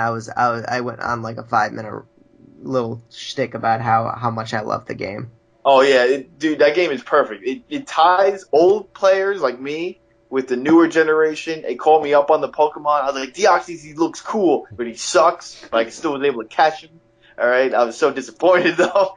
But it was like you had the Pokemon Yellow feature with him following you. They it had that new dual type kind of thing. You got to see all the new Pokemon and updated sprites. It was just like it was fantastic in every level. Then like a fool, it tricked me so hard that I thought I wanted Black White. So I illegally got a copy of Black White.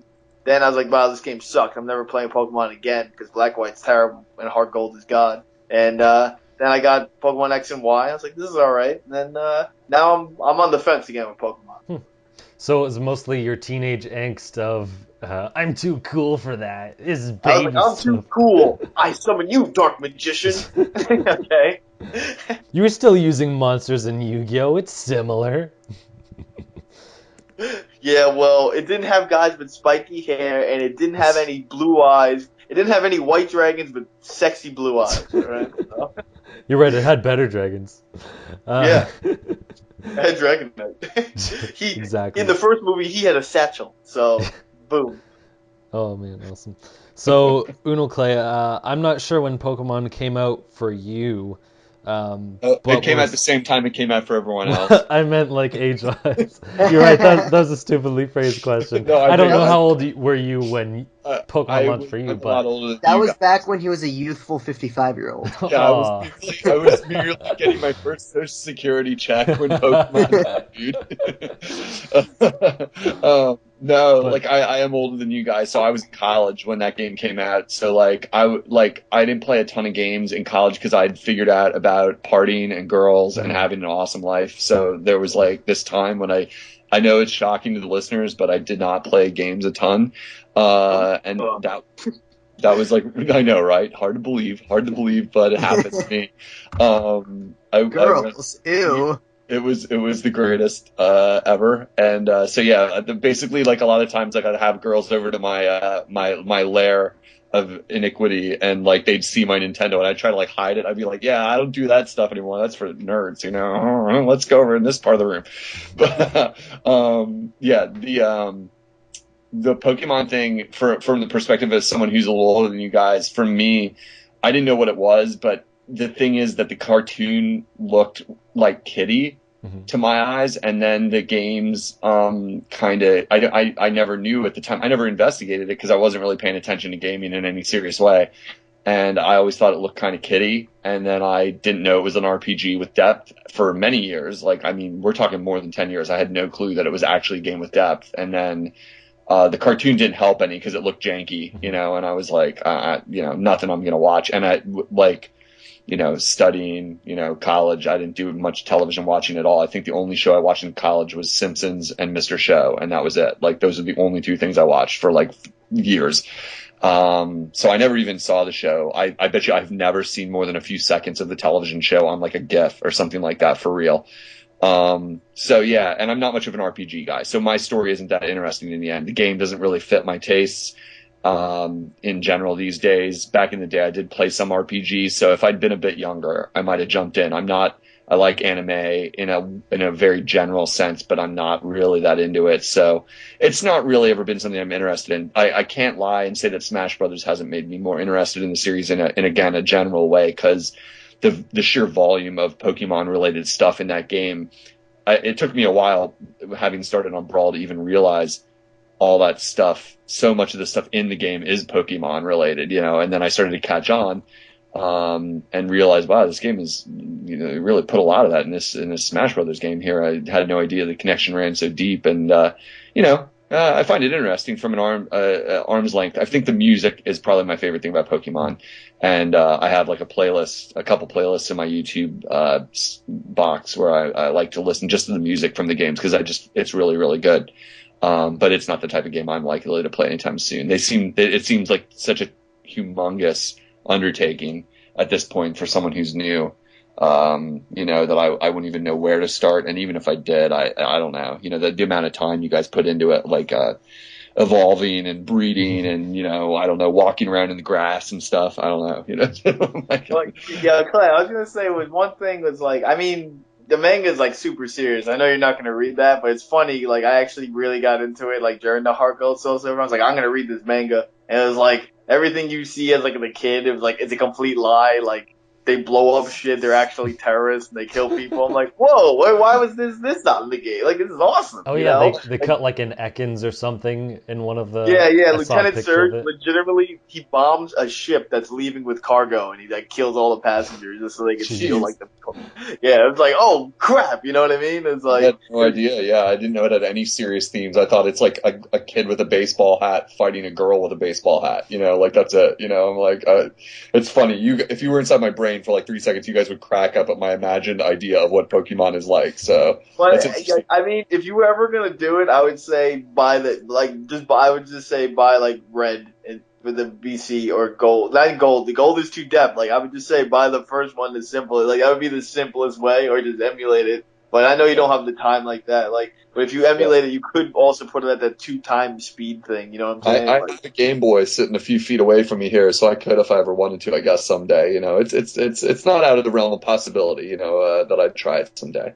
Okay, So, so it's like a wrong place, wrong time sort of scenario. Wrong place, wrong time. Not even the type of game I really tend to play anyway. So but I find it really cool that you guys are so into it, and I can't believe how complex it is when I've like listened to people talk about the breeding and the competitive scene and all that stuff. It makes me realize I may have quote missed out on something here, but So I might have a solution for you here, Clay. Here's what you got to do. You got to find yourself a time machine. Go back to 20 years ago. Tell your stupid college self to stop chasing after girls. Okay. And slap a Game Boy into his hand. And in 20 years, your future self, go back and tell yourself to give up on that plan and go after the girls, bro. Just saying. No, I hear you. I don't want to get. You're like, bro. It's like after you're done with that situation. I don't want to race my past self, Marty McFly style. I can't take that solution, gigawatts and whatnot. Yeah, that means we're gonna have to send back another Clay to make sure the second Clay doesn't interfere with the first Clay. And then there's Biff and all that stuff. And then you gotta stop yourself from making it with your mom. I'll be like, hey man. I'll be like, yo, Clay, we could be rich off Pokemon right now. All right, we know about EVs and IVs. You're like, what? Exactly. Yeah, it's true. I would just buy all the NES carts and be done. Call it a day. I'd be like, I'm buying all the rarest ones and I'm out of here. That's my version of it. So I hear you. No, I hear you. I you can't play them all. Get it? Can't catch them all. I'm making a Pokemon reference. Get it? Pokebuns. Nope. You guys are like not laughing at all. I'm like, that's my best Pokemon, dude. You're like, damn it, I spent all week with that one. We had to delay the podcast a day and I got that. Come on. That's the real reason. Matt, you haven't told us. What about you? You mean Eli hasn't told you? Yeah. I'm pretty sure. Eli hasn't either. You talked at the beginning of the show. You said I knew you talked a little bit. I'm sorry. Yeah, how dare you interrupt me and my spectacular story. Well, I'm about to reverse age myself because I first heard about Pokemon when I was like 4 years old. Mm-hmm. If I remember correctly, we played Charizard on the playground of my preschool. After which I became very interested in Pokemon and started watching the TV show. And then when I was 7 years old, and I saw like other kids playing it on their Game Boys and stuff, but I never had it myself. When I was 7 years old, I picked up Pokemon Fire Red. Or 6 years old, and then I played through it and I beat it. Put a lot of time into it.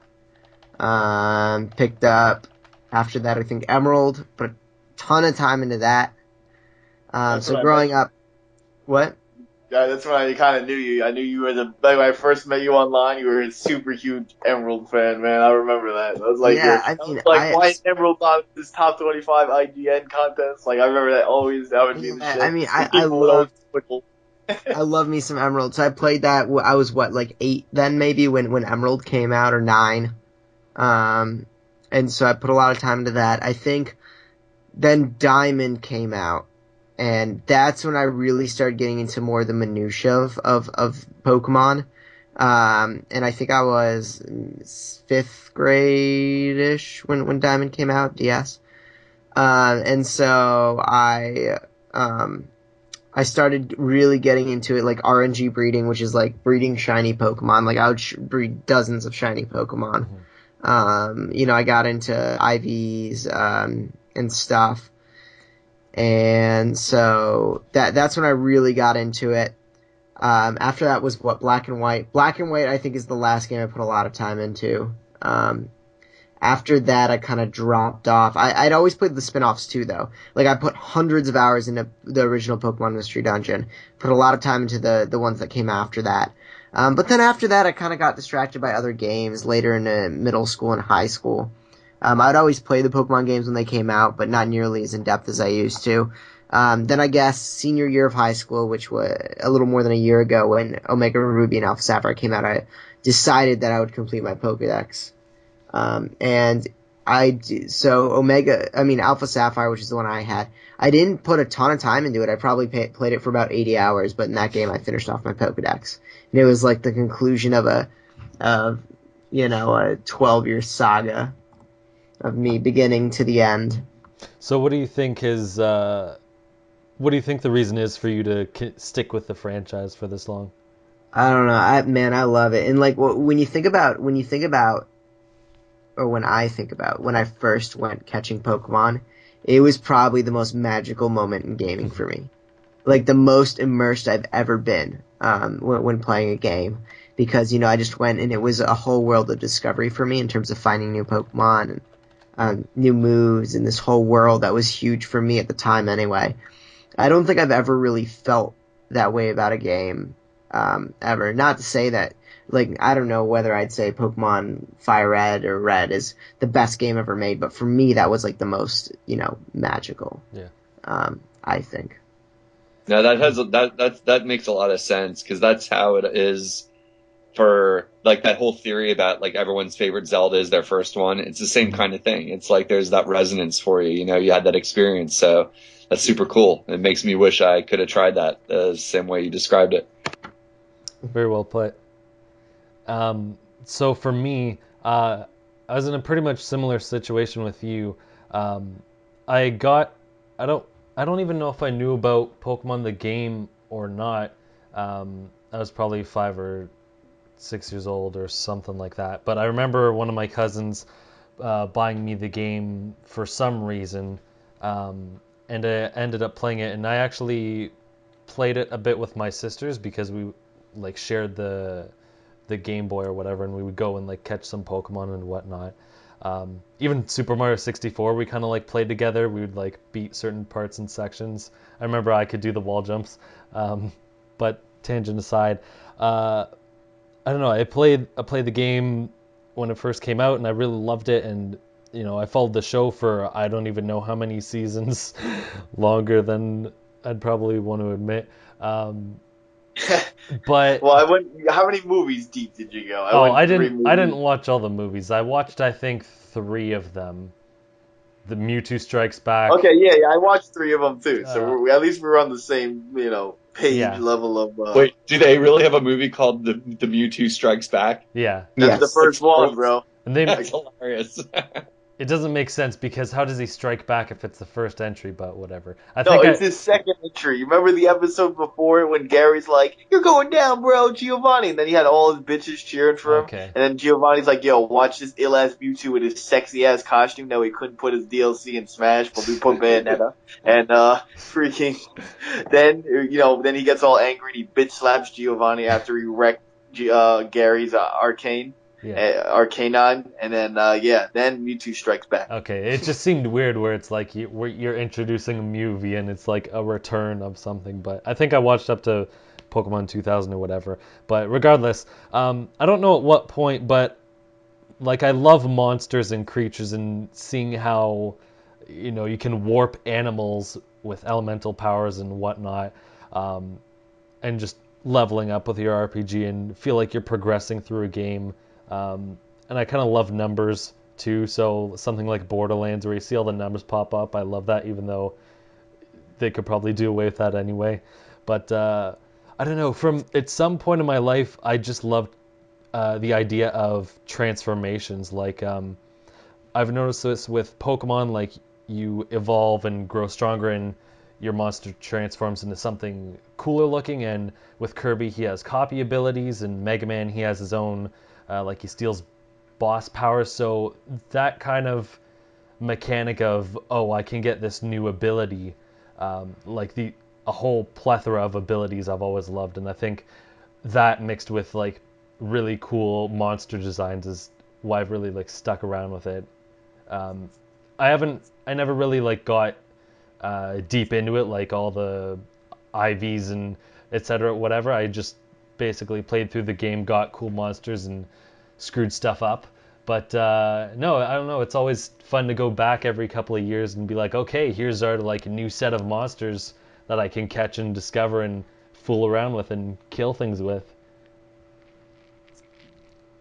I hear you on that. I mean, I think my favorite part of Pokemon, to be honest, was catching legendary. That was like my favorite thing. Like I didn't mind. I liked the trade battles and the link cable battles until someone touched the link cable and then it got corrupted during trades, or it got ruined. And I was like, oh crap! I hope my file didn't get corrupted or destroyed. I mean, I love missing Go, but nothing like beats like when you caught the 3 legendary dogs or the 3 legendary birds. Like when you hunted them down and you listened to the text boxes where to find them and stuff. It was like the coolest thing. That was like the best thing about Pokemon, in my opinion.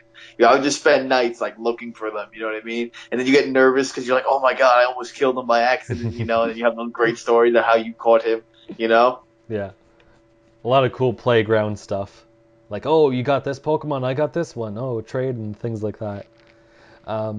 So before we close out the podcast, I'd like to play a quick little game of Is This a Pokemon? So props to Unoclay because he brought it up after we played a game last week and thought, hey, maybe we should do a Pokemon themed one. And this was before the Direct was even announced, so that was perfect timing on his part. But how it's going to work is I'm going to name 3 Pokemon, and Mike and Unoclay, since they haven't really stuck with the series entirely, are going to have to guess which one is the fake one. Yeah, I know all 151 already, man. We're not going for the 151. We're going for the obscure ones. That's it, but there's no more. There's never been another one.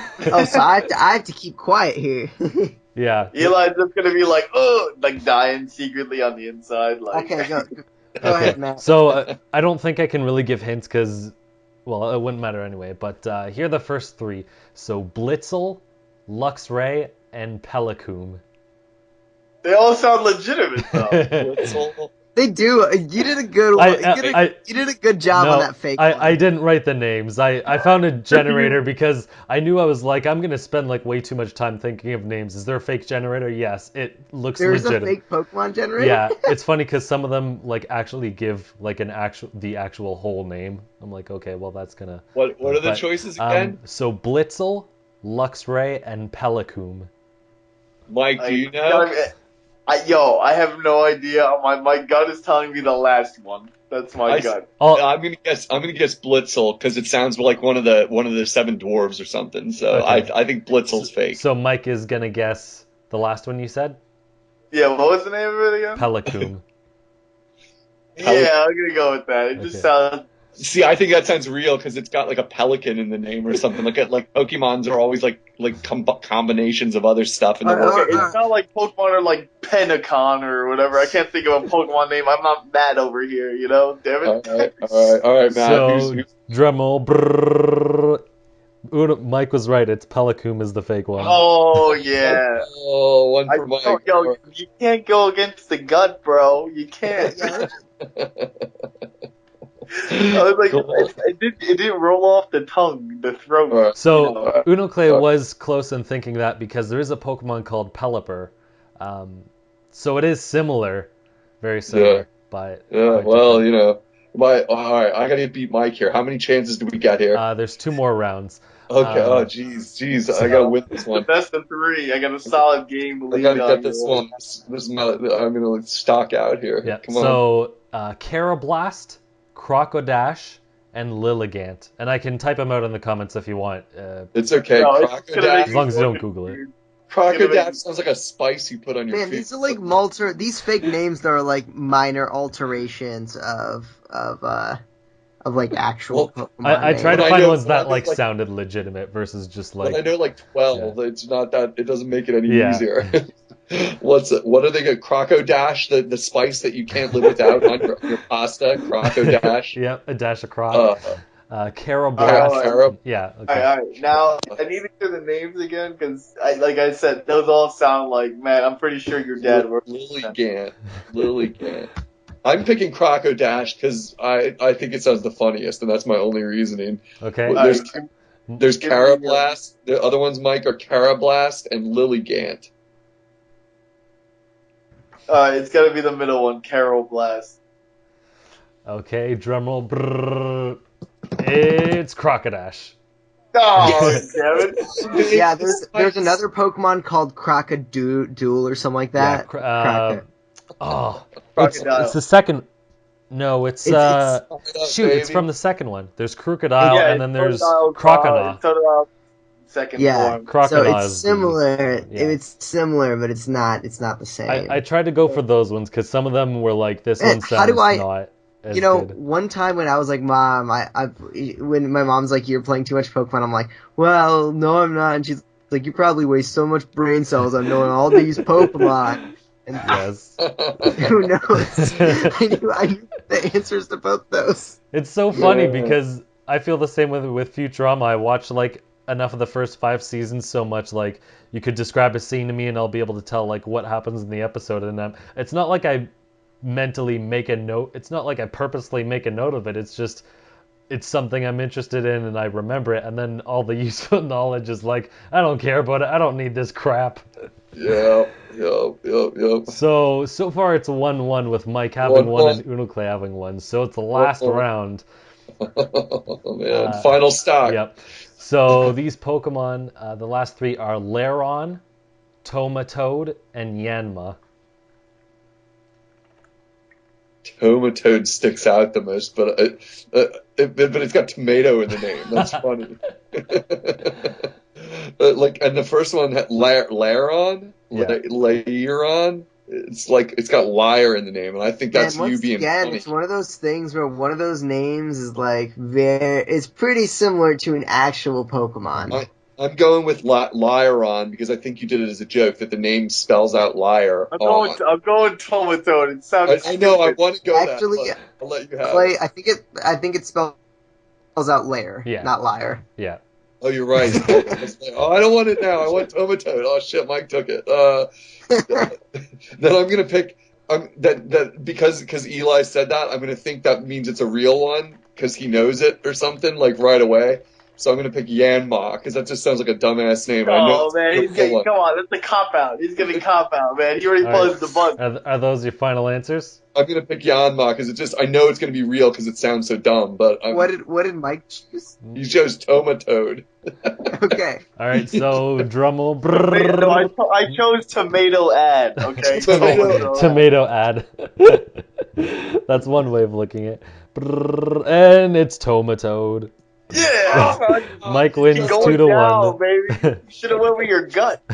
Oh man, well but then we would have tied. I didn't want to be tied. I wanted it to be settled. I just swooped in. I was like, Clay's got an idea. I was like, no way tomato ad could be a Pokemon. Sounds like Tomato. Is that because it's like Hypnotoad, like from Futurama or something like that? I was like, oh man, it's just a funny toad, Come on. Yeah. Yeah, I was just thinking. I'm like, wait, I kind of like Pokemon. I mean, I like some water types, and I don't think anyone is as dumb as a Tomatoad. Like, There's Good game. Polytoad and there's Seismitoad. Oh my god, Toads. this game is insane. So there we go. Mike is the clear winner. The better at guessing the fake Pokemon. Yeah. Congratulations. Yeah. He knows I do like- he knows the most useless knowledge of the ones that know the least useless I knowledge. want to know more. I want to know more. Tell me more. Oh gosh. Don't worry. If you play the first Pokemon game, you're already at my knowledge. Although I played Gen 2 and technically Gen 3, Gen 4, I only know like 5. I only know the starters, the legendaries, and then Deoxys. That's it. Gotcha. And flying Pikachu, surfing Pikachu, because Yeah. they're obviously different. All right, so I think Good game, Matt. Thanks for making that up. That was super that was fun. fun. So I think that about wraps it up this week. We've gone on for quite some time. You can find me at the Mango Viking on Facebook, Twitter, and YouTube. And where can people find you, Eli? You can find me on Twitter at Paul Salon, my writing on NintendoEnthusiast.com. Coolio. Mike, where can people find you? Hi guys, you can find me Twitter and Twitch at Troyfulbuster and Gaming Night Live. Spoilers, the next video coming out is 7 things you've always done at your friend's house, like playing games at your friend's house. Oh, you're And doing one another of one them of those? already, yeah, one of them already is like the guy who's got the dirty hands with the controller, so we handed it off to him Oh and my shit. gosh. Yeah, Unlike BuzzFeed, these top lists are actually enjoyable. yeah, it's not like, hey, what? I need 12 different ways to wear a pair of socks. I'm like, there's only one way. There's only The one right to wear way. They don't go on your hands, you moron. Oh, Yeah, good it's like, But it's like, all right, well, whatever. But yeah, so the only ones we filmed so far, well, I'm not going to spoil all of them because I'm only going to tell you the 3 we filmed, was you the gotta guy keep people on the line and guessing. Oh, yeah, okay, I'll leave it at that. You guys only know 1 out of the 7, so actually 8, but 1 might get cut, so you don't even know which one. But yeah, it should be ready by like next week or 2 weeks. Nice. That's Gaming Night Live, right, on Twitch? Yeah, yeah, yeah. Yeah, We're aiming more to do some more skit stuff. So it's like we got we got that lined up. We actually got a cheesy '80s intro. We're changing up now, like that, like it's like so bad. Like if I would just put a green screen of space and then me pretending they lose air, like that cheesy of an '80s opening. That's what you're doing, or that's what you're replacing? That's how we're doing the intro, but we're leaning more towards doing that. Oh man, sounds good. You'll see. It'll be fun. It'll be fun. Don't worry. Don't worry about it. And Unoclay, where can people find you? You can find me on my IGN. I just wanted to make sure if there's anybody on the planet who's still listening at an hour and 28 minutes or who knows what we're at now, don't forget, Matt, you didn't hype that next week's a special episode and people should tune in for sure. Definitely. So. We're going to have a surprise guest, so make sure to tune in for that. Yeah, so yeah, find us on IGN or my IGN or any website because Eli's all over the place and Mike's all over the place and I'm on my IGN, so right on. Thanks for having me as usual. So wherever you're listening, you can find us at Just Another Castle on Facebook, Twitter, YouTube, iTunes, Podomatic, and IGN. You can leave us questions in the comments, and if you want to be a guest, you can message me on Twitter at the Mango Viking. So see you next time, and leave gaming to Nintendo.